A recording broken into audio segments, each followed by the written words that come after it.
I'm Toby. And I'm Joel from T-Jfishing.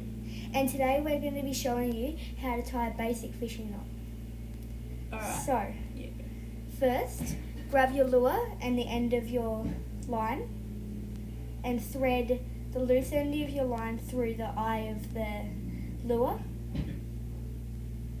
And then what you want to do is wrap it around the line, the end of the line around your line about 8 times.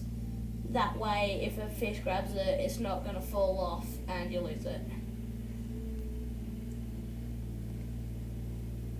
Once you've done that, you grab the loose end of the line and thread it through the hole just above the fish's eye.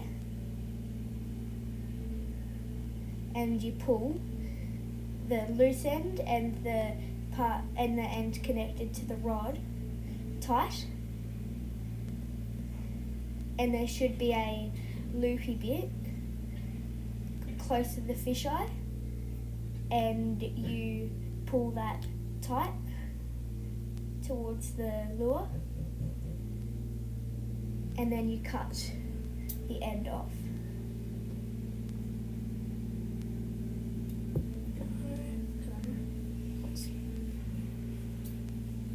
And then Leave about maybe a centimetre from the eye just so it doesn't fall off, but yeah, I think we're good.